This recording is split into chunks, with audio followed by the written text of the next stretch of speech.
बिस्मिल्लाहिर्रहमानिर्रहीम। Welcome back. Lecture 35 plan risk responses. Project risk management का अगला प्रोसेस है प्लान रिस्क रिस्पॉन्सेस को डिस्कस करने जा रहे हैं। अभी तक हमने डिस्कस किया है, आइडेंटिफाई किया हमने रिस्क को, उसको क्वांटिफाई किया, क्वालिफाई किया। हम उसकी प्रोबेबिलिटी देख रहे थे कि किस इवेंट की चांसेस ऑफ अकरेंस कितने हैं, किस इवेंट्स को हमने ज़्यादा फोकस में लाना है, और उसके बाद हमने क्वांटिटेटिव एनालिसिस किया कि किस इवेंट का इम्पैक्ट हमारे प्रोजेक्ट के ऑब्जेक्टिव्स पर कितना पड़ता है। एक चीज़ मैं बार बार मेंशन कर रहा हूँ कि आपने प्रोजेक्ट के ऑब्जेक्टिव्स को अपने सामने रखना है। प्रोजेक्ट की सक्सेस की मीनिंग क्या है? आप अपने ऑब्जेक्टिव्स को अचीव कर चुके, आप अपने गोल को अचीव कर चुके अपने प्रोजेक्ट को। That's the exact meanings of project success. आपके इस कैरियर की सक्सेस और आपके प्रोजेक्ट की success in fact is the project goals and objectives. हमने उनको सामने रखते हुए जो इवेंट आने वाले, जो उनको थ्रेट्स आ सकते हैं या उनको मैक्सिमम अपॉर्चुनिटीज़ हम ले सकते हैं, अवेल कर सकते हैं, उनको हम उन इवेंट्स पे हमने फुल फोकस करते हुए उनकी प्रोबेबिलिटी और इम्पैक्ट एनालिसिस किया। अब हम कह रहे हैं अब रिस्क रिस्पॉन्स होना चाहिए। ये सारी एफर्ट उसके बगैर, जब हमारे पास कोई रिस्क रिस्पॉन्स प्लान ही नहीं होगा तो आपने इतनी एफर्ट क्यों की?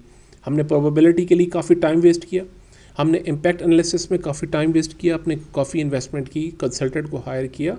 उसके बाद हम किसी एक पॉइंट पे पहुँचे कि यार ये कुछ इवेंट्स हैं जिसको हमने बहुत ही सीरियस लेना है, जिन इवेंट्स को। Okay fine. उसके बाद देन व्हाट्स द नेक्स्ट?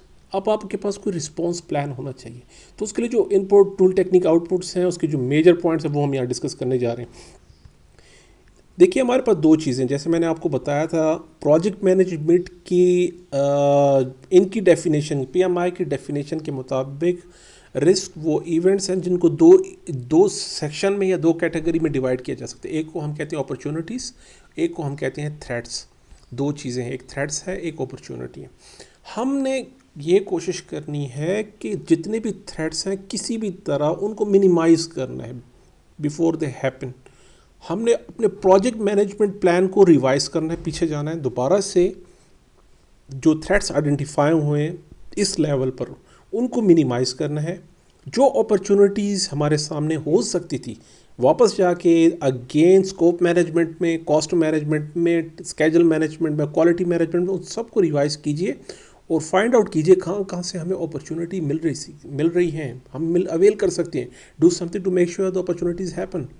हमने थ्रेट्स को एलिमिनेट करना है, अपॉर्चुनिटीज़ को लेकर आना है। हम परफेक्टली ये काम नहीं कर सकते, हम प्रोबेबिलिटी को तो डिक्रीज़ कर सकते हैं ना। थ्रेट्स की प्रोबेबिलिटी को डिक्रीज़ करने की कोशिश करेंगे और अपॉर्चुनिटी की जो प्रोबेबिलिटी उसको हम इंक्रीज़ करने की, उनको हम एक्सप्लॉयट करने के लिए, उसको अवेल करने के लिए हम अपने प्रोजेक्ट मैनेजमेंट के जितना भी जो प्लान है हमारा उसे हम रिवाइज करेंगे। ये इसके क्रक्स है, इस रिस्पॉन्स प्लान के जो जो मेन थीम है उसमें हमने यही काम करना है। दूसरी ज़रूरी चीज़ ये है कि हम complete perfect response plan design नहीं कर सकते सारे हर किस्म के इवेंट्स के लिए। तो हम कुछ कंटीजेंसीज प्लान रखते हैं। कंटीजेंसी मींस जो अवेलेबल, जो हमारे पास जिस जिस इवेंट के लिए हमने जो रिस्पॉन्स प्लान डिज़ाइन किया है वो मे बी और may not be perfectly implement हो जाए। उसके लिए कोई भी प्लान परफेक्टली हम किसी भी रिस्क को कम्प्लीटली एलिमिनेट नहीं कर सकते या अवॉइड नहीं कर सकते अपने पूरे प्रोजेक्ट के एग्जीक्यूशन में क्या होने जा रहा है, नो वन नोज एग्जैक्टली। आगे क्या होने वाला, नेक्स्ट स्टेप क्या, वो आपको एग्जीक्यूशन ही बताएगी। जो हमारे पास प्लान है, जो हमने अपना बेस लाइन, जो अपना स्कोप, हमने जो जिस तरह से हमने उसको प्लान किया है, कोई भी प्रोजेक्ट एग्जैक्टली उसी तरह नहीं होता। एग्जीक्यूशन में न्यू रियलिटी सामने आती हैं। वहाँ पे हमारे पास डाटा जो परफॉर्मेंस इंफॉर्मेशन है वो सामने आ रही होती है, उसके बेस पे हमने कॉन्स्टेंटली डिसीजंस लेने होते हैं। तो हो सकता है जिन इवेंट्स को, जिन रिस्क को आप इम्पोर्टेंट समझ रहे थे एग्जीक्यूशन में, तो वो इम्पोर्टेंट थे ही नहीं। और जो हमने वॉच लिस्ट में रखे थे, जो हमने सेकेंडरी ऑप्शन रखा था, या जिसको हमने बहुत लाइटर कंसिडर किया था, ये बहुत लाइट है, इतना मसला नहीं होगा, वही आपके लिए सीवियर क्रिटिकल सिचुएशन क्रिएट कर सकते हैं। अब तो ये तो एग्जीक्यूशन में पता लगता है। तो कंटीजेंसीज प्लान भी हमने रखने होंगे। अगर हमारे पास अवेलेबल प्लान कामयाब ना हुआ तो कंटीजेंसी या सेकंड प्लान या प्लान बी आपके पास होना चाहिए। अगर कंटिजेंसी प्लान भी इफेक्टिव ना रहे तो क्या करेंगे फिर? उसके बाद फॉल बैक प्लान होते हैं। अब ये टर्मिनोलॉजीज़ हैं। पहले हमने रिस्क रिस्पॉन्स के लिए हमने प्लान रखा जिस पे हम काम कर रहे थे, उसके बाद कंटिजेंसी प्लान को हमने सामने रखा, उसके बाद हमने फॉल बैक प्लान भी रखे। और ये सारा काम हम करेंगे अपने स्टेक होल्डर्स की मदद से, कंसल्टेंट की मदद से, सब्जेक्ट मैटर एक्सपर्ट्स की मदद से, और जो वर्क ब्रेकडाउन स्ट्रक्चर के हर जो एरिया के एक्सपर्ट्स हैं वही डिसाइड करेंगे कि कंटिजेंसी प्लान और फॉल बैक प्लान्स किस तरह हमने प्लान करने हैं। अब स्ट्रेटजीज़ क्या होंगी? देखिए, एग्ज़ाम पॉइंट ऑफ व्यू से ये सेक्शन काफ़ी इंपॉर्टेंट है। हमने कंटिजेंसी प्लान की कौन कौन सी स्ट्रेटजी, थ्रेट्स के लिए हमने क्या करना है? देखिए, थ्रेट्स के लिए हमने करना है अवॉइड। फॉर एग्ज़ाम्पल, कोई रिस्क मुझे चाहिए ही नहीं, हम शॉपिंग मॉल जा रहे हैं जहाँ पर हमें पता है कि पार्किंग का काफ़ी इशू रहता है। आप कहते हो यार पार्किंग में मेरा बहुत टाइम वेस्ट हो जाएगा, ऑलरेडी मैं we are short of time, क्या किया जाए? तो हमने ये किया कि हम यार अपनी गाड़ी नहीं लेकर जाते। पार्किंग के जो मसला है उसका जो झंझट है उसमें हमने पढ़ना ही नहीं, हम जाएंगे टैक्सी से और पार्किंग के मसले से ही निकल गए। तो कंप्लीट अवॉइड कर दिया आपने ऐसा रिस्क जिसको आपने किसी भी सूरत बर्दाश्त ही नहीं करना। तो उसके लिए हमने प्रोजेक्ट मैनेजमेंट प्लान को रिवाइज़ किया और उसको कम्प्लीटली अवॉइड कर दिया। आप कहते हो कि पावर फेलियर का जो इम्पैक्ट है वो मेरे प्रोजेक्ट पे काफ़ी सीवियर रहेगा। तो मेरे पास क्या होना चाहिए? मेरे पास जनरेटर होना चाहिए, मेरे पास यूपीएस होना चाहिए, मेरे पास अल्टरनेट पावर सप्लाई होनी चाहिए। आपने सारी चीज़ अवेलेबल रखी, क्योंकि हम ब्रेक जो शट डाउन टाइम है उसे किसी भी तरह हम बर्दाश्त नहीं कर सकते अपने प्रोजेक्ट में। कंप्लीट अवॉइड कर दीजिए। मिटिगेट ये करना है, हमने उसके इम्पैक्ट को थोड़ा सा मिनिमाइज़ करना है। कम्प्लीटली फॉर एग्जांपल हम अवॉइड नहीं कर सकते किसी भी इवेंट को, फॉर एग्जांपल किसी इवेंट को नहीं, तो हम उसके मिटिगेट करते हैं, उसके इम्पैक्ट को मिनिमाइज़ करते हैं। हमारा इतना बजट नहीं है कि हम power supply complete solution purchase कर सकें या डेवलप कर सकें, सेकेंडरी पावर लाइन हम परचेज़ कर सकें, हम यूपीएस परचेज़ कर सकें, हम जनरेटर परचेज़ कर सकें। हमने मिटिगेट करना है उसको। हम ये चाह रहे हैं कि यार किसी भी तरह अपने हम यूपीएस नहीं अफोर्ड कर सकते, हम जनरेटर अफोर्ड कर सकते हैं ओनली। तो हम उसको जो ब्रेक डाउन है, जो शट डाउन टाइम है, उसको मिनिमम पे लेके जा सकते हैं। हम थोड़ा बहुत हमारे पास मार्जिन है कि हम जो हमारे पास शट डाउन का टाइम है, जो हमारे पास ऑफलाइन टाइम है, तो उसको थोड़ा बहुत मार्जिन है, हम अपने क्लाइंट को कन्विंस कर लेंगे किसी तरह। अगर आपके प्रोजेक्ट में उसकी थोड़ा सा फ्लेक्सिबल है तो इन दैट केस हम क्या कहते हैं, मिटिगेट कर लेते हैं। हम करते हैं ट्रांसफ़र मीन्स हम दूसरे को अलॉट कर देते हैं वो रिस्क। फॉर एग्जांपल इंजरीज़ में, इंश्योरेंस में, मोस्टली इंश्योरेंस की एग्जांपल मोस्ट दी जाती है कि जो डेथ कॉजेज होती हैं या कोई भी डेथ की कंसिक्वेंस, उसमें हम कंपनी कुछ भी नहीं कर सकती। इन दैट केस तो हमें इंश्योरेंस लिया जाता है यूजुअली। ये आपके प्रोजेक्ट का कोई ऐसा पार्ट है जिसमें आप रिस्क को किसी भी तरह, किसी इवेंट के रिस्क को हम बर्दाश्त नहीं कर सकते, हम ट्रांसफ़र करते हैं थर्ड कंपनी को, हम किसी और को ट्रांसफ़र करते हैं, यार ये एरिया आप संभाल लें। अब जाइए वापस प्रोजेक्ट मैनेजमेंट प्लान में, स्कोप मैनेजमेंट प्लान में, उसे रिवाइज कीजिए, देखिए कि हम कहाँ पर ये अपने प्रोजेक्ट के किस सेक्शन को अवॉइड करें, किस सेक्शन को मिटिगेट करें, किस सेक्शन को हम ट्रांसफ़र कर दें, उसको अलॉट कर दें।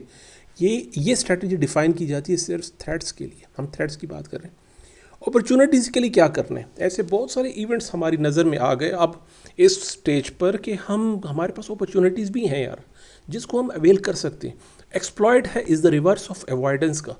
किसी भी तरह हमें पता है अगर हम प्रोडक्शन यूनिट्स को थोड़ा ज़्यादा कर दें तो हमारे पास एक बिग मार्जिन बच जाता है, हमारे पास कॉस्ट में भी, और हमारे पास काफ़ी उसका जो रिवॉर्ड आएगा, जो रेवेन्यू है, वो काफ़ी ज़्यादा होगा। तो हम वापस जाके अपने प्रोडक्शन को किसी भी तरह ज़्यादा करने की पूरी कोशिश करते हैं। ये कहते हैं एक्सप्लॉइट करना। Enhance is the reverse of mitigation. हम कोशिश करते हैं कि अपॉर्चुनिटी ज़्यादा से ज़्यादा हमें अवेल की जाए। हम परफेक्टली नहीं कर सकते, कंप्लीट नहीं कर सकते, कोशिश कर रहे हैं। मिटिगेशन की तरह हम यहाँ पे अपॉर्चुनिटी को अवेल करने की कोशिश कर रहे हैं।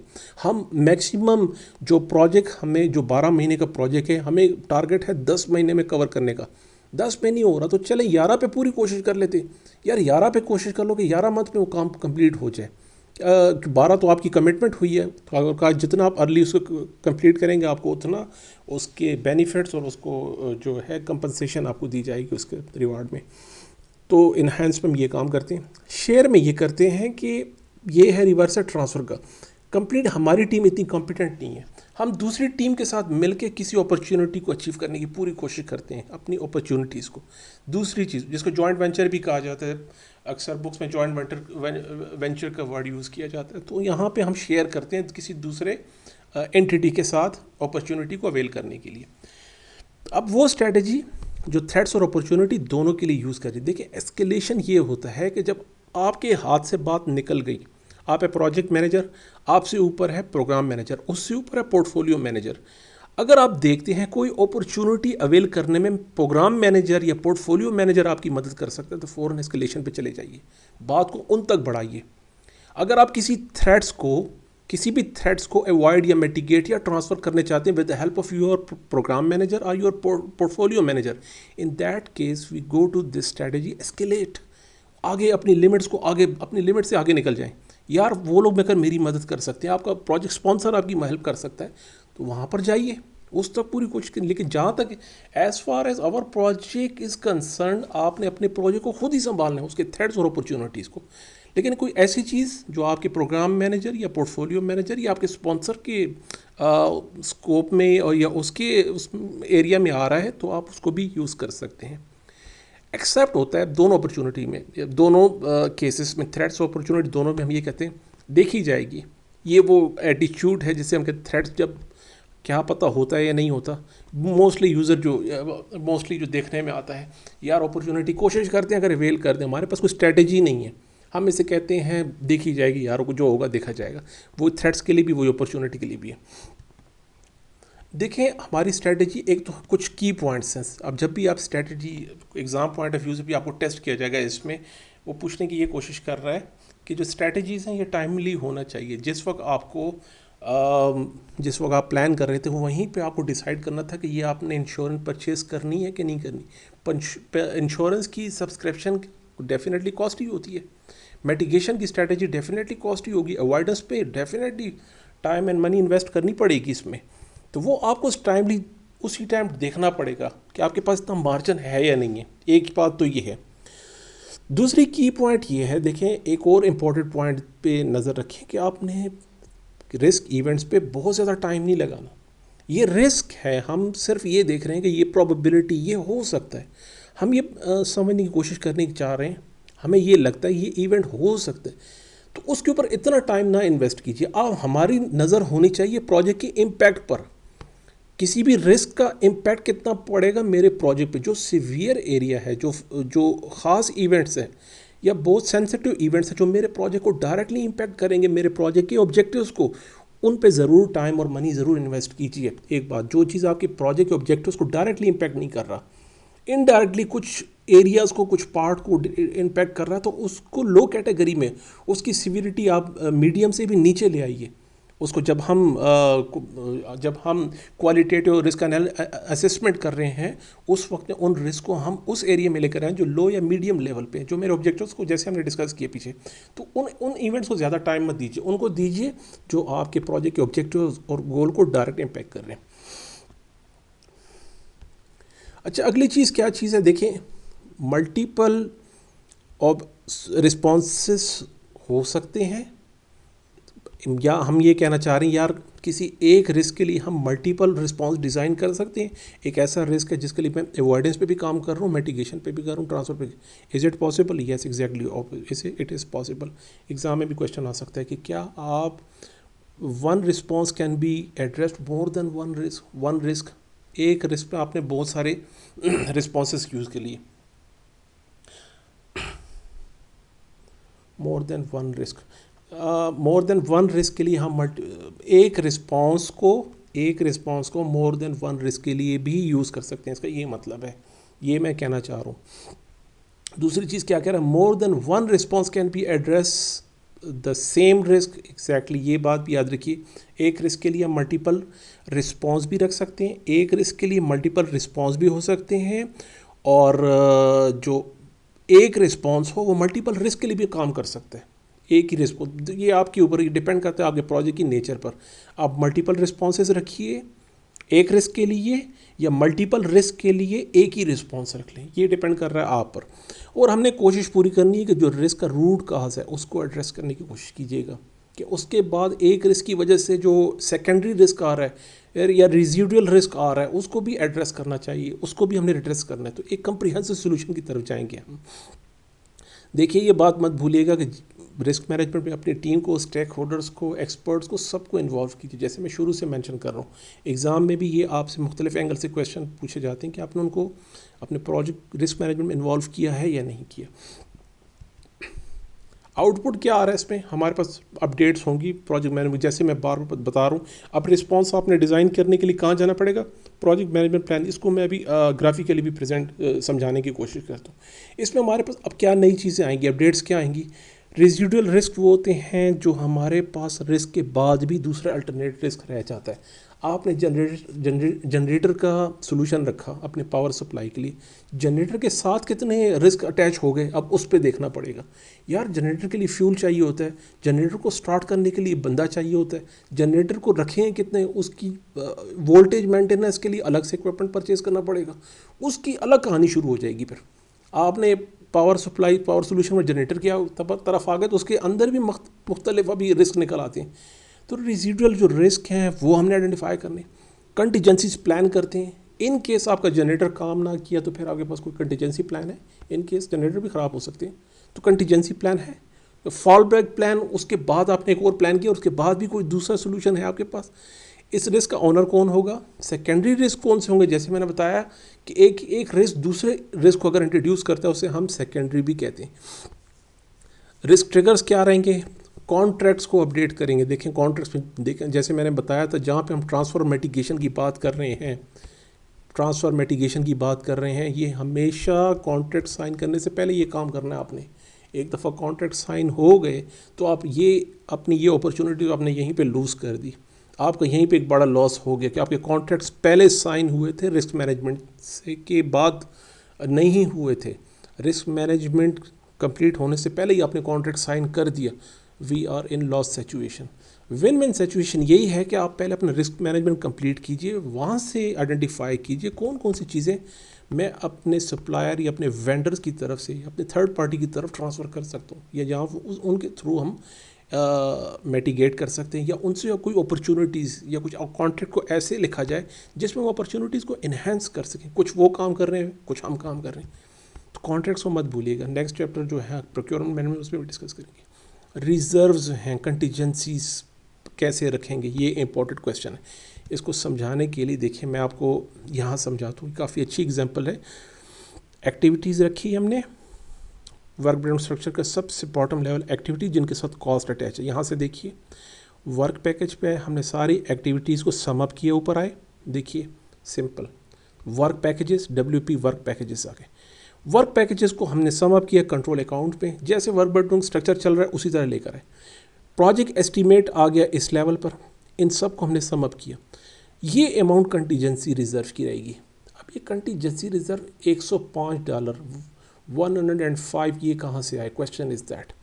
ठीक है जी, इसको ऐड किया तब हमारे पास कॉस्ट बेस लाइन डिसाइड हो गई कि ये हमारे पास कॉस्ट बेस लाइन है, और उसके बाद मैनेजमेंट रिजर्व हमने ऐड करना है। अब ये क्या डिफरेंस क्या है, ये अमाउंट कहाँ से आई और इसका क्या मतलब है, ये समझना बेहद ज़रूरी है। इनको जब हम सबको ऐड करेंगे तो अब आया हमारे पास कॉस्ट बजट, यानी इस प्रोजेक्ट को कंप्लीट करने के लिए आपके पास इतनी अमाउंट होनी चाहिए कंप्लीट सक्सेसफुली, और 95, 98, 99% कॉन्फिडेंस के साथ।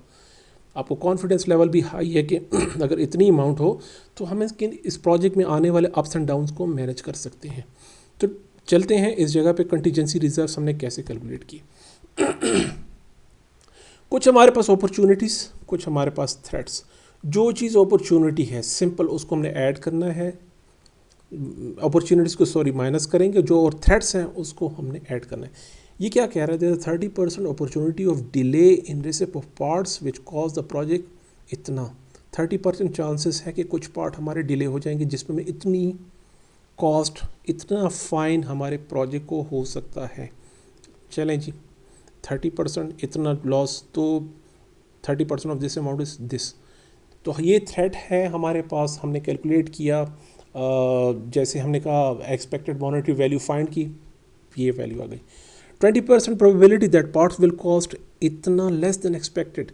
हमने जितनी एस्टीमेट लगाया है उससे हमें 20% चांसेस हैं कि कुछ बचत हो जाएगी, तो बचत हो जाएगी उसको हमने माइनस कर देना है। इतनी बचत के चांसेस, जो बचत के चांसेस हैं उसको हम सब्सक्राइब कर लेते हैं। 25% probability that two parts will not fit together when installed costing this extra amount। यहाँ पे एक्स्ट्रा अमाउंट 25% इसके चांसेस हैं कि ये दो चीज़ें, तो यहाँ पे थोड़ी सी कैलकुलेशन गलत हो रही है, तो उसको हमने क्या 25% लेंगे 3500 का हमारे पास कोई अमाउंट आ गई। उसके बाद कह रहे हैं 30% चांसेस हैं कि manufacturing may be simpler then expected. जितनी कम्प्लेक्सिटी हम समझ रहे थे इतना है नहीं, 30% चांसेस है कि ये सिंपल रहेगा जिसमें हमारी थोड़ी बहुत बचत हो जाएगी। तो 30% ऑफ $2500 माइनस करेंगे 7000। इसी तरह 5% probability to design defects, design में थोड़ा डिफेक्ट रह जाएगा, हमें 5000 का रीवर्क हो सकता है।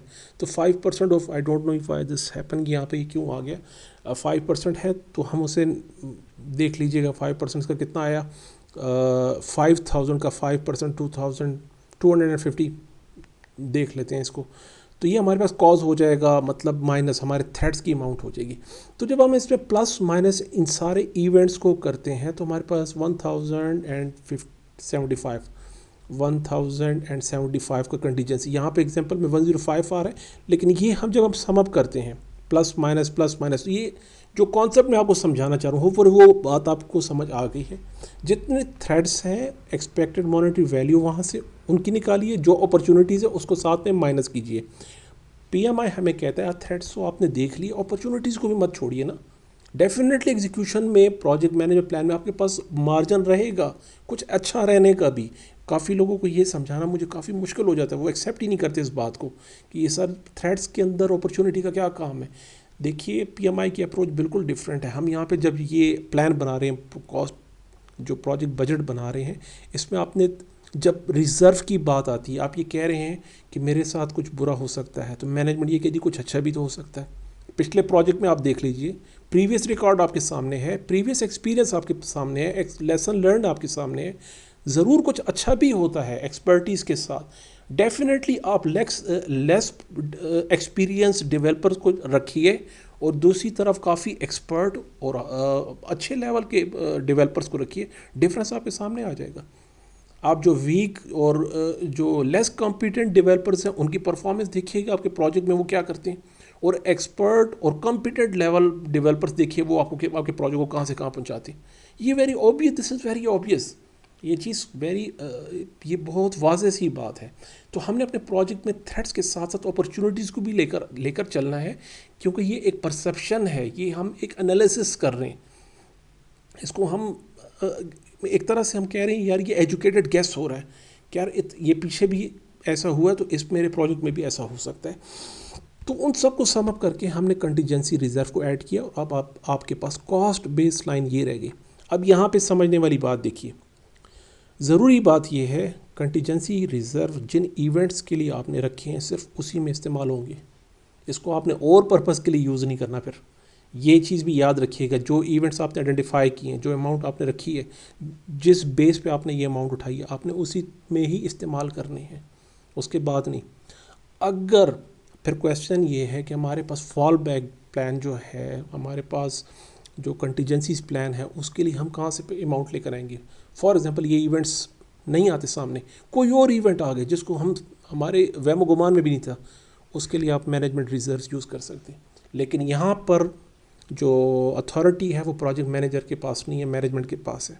आपने उनको कन्विंस करना होगा कि अब हमने यहाँ से अमाउंट उठानी है या किसी और इवेंट के लिए यहाँ से अमाउंट उठानी है, उनके अप्रूवल के बगैर आप यहाँ से अमाउंट नहीं उठा सकते फॉर अदर देन किसी और इवेंट के लिए जो हमारे पास प्लान है उसी के लिए हम यूज़ करेंगे।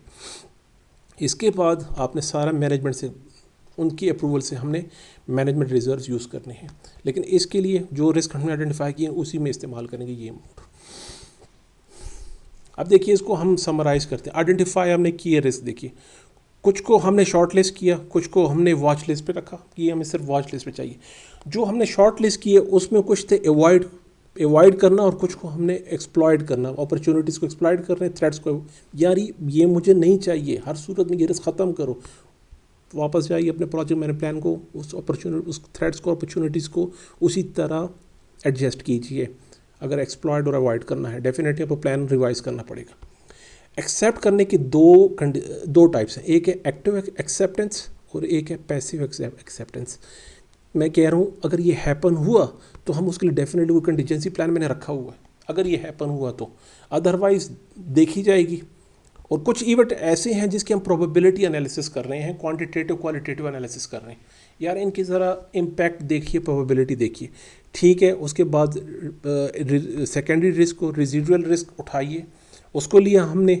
यहाँ पे पैसिव एक्सेप्टेंस है, देखें शॉर्ट लिस्ट हुए, पैसिव एक्सेप्टेंस अगर कुछ हुआ तो देखे जाएंगे। यहाँ से हमने कुछ चीज़ों को यहाँ पे डाल दी, सेकेंडरी यार जनरेटर के साथ जो होगा वो देखी जाएगी, पैसिव डाल एक्टिव उसको पैसिव में डाल दिया। एक्सेप्ट मीन्स इस रिस्क के साथ मैं देख लूँगा, जब होगा तो देखे। हमारे पास कोई प्लान नहीं है, एक्टिव के लिए प्लान ज़रूर रहेगा। अगर वो हैपन हुआ तो हमारे पास एक दूसरा प्लान है, उस पर हमने काम करना है फिर कंटीजेंसी प्लान पे। तो फर्दर आइडेंटिफिकेशन होगी, रिफाइन होगा आपके रिस्क। और यहाँ पे कंटीजेंसी प्लान के पास आपने फॉल ब्लैक प्लान भी उठाना है। फॉल ब्लैक के लिए अगेन हमें प्रोजेक्ट मैनेजमेंट प्लान अपडेट करना है। हमने अगेन रेजिडुअल और सेकेंडरी रिस्क, सेकेंडरी के बाद मजीद सेकेंडरी रिस्क आते हैं, उसके लिए भी एडजस्ट करना है। तो इस लाइन में यहाँ जो हमारे पास शॉर्ट लिस्टिंग हो रही है उस सब को हमने प्रोजेक्ट मैनेजमेंट प्लान में अपडेट कर रहे हैं। और वो सारे रिस्क जो हमने शॉर्ट लिस्ट किए, सिर्फ डॉक्यूमेंट किए, हमने वॉच लिस्ट पे रखा, नॉन क्रिटिकल रिस्क हैं, उसको भी हम साथ लेके जा रहे हैं। और किसी हद तक अपने प्रोजेक्ट मैनेजमेंट प्लान को अपडेट ज़रूर करेंगे, बताएंगे ज़रूर कि इसको हमने प्रीवियस प्रोजेक्ट में किस स्टेटस क्या था इन रिस्क का और एक्चुअल में फिर हुआ क्या। हमने ये चीज़ लेसन लर्न में आगे हिस्टोरिकल रिकॉर्ड में मेंशन करना होगा कि हमारी नज़र में ये वॉच लिस्ट में थे, लेकिन एग्जीक्यूशन में क्या हुआ वो हम साथ साथ अपडेट करते रहेंगे अपने प्रोजेक्ट मैनेजमेंट प्लान को। आइडेंटिफाई में कुछ रिस्क ऐसे हैं जिसमें आपको एस्केलेशन में जाना होगा, प्रोग्राम एंड पोर्टफोलियो मैनेजर को भी इन्वॉल्व करना है। कुछ ऐसे जैसे मैंने पीछे बताया, कुछ को आपने उनको भी इन्वॉल्व करना है, तो उनका इनपुट भी इसी प्रोजेक्ट मैनेजमेंट प्लान में आपके मे बी आपके प्रोजेक्ट चार्टर में कुछ चेंजेस आ जाए आपके। ये सब कुछ इंटीग्रेशन मैनेजमेंट प्लान में होगा, ये भी याद रखिए, सब का सब इंटीग्रेशन मैनेजमेंट प्लान में आ रहा है। तो सारे डॉक्यूमेंट्स को, सारे फुल ट्रीटमेंट आपकी अगेन प्रोजेक्ट मैनेजमेंट प्लान और डॉक्यूमेंट्स को अपडेट कर रही है। इसलिए मैं बार बार मेंशन करूँ, ये आइटरेटिव अप्रोच है प्रोजेक्ट मैनेजमेंट की। कोई भी चैप्टर क्लोज नहीं हुआ, वापस जाके दोबारा हमने ये सारी चीज़ें उसमें एडजस्ट करनी है। थैंक यू सो मच, मिलते हैं अगले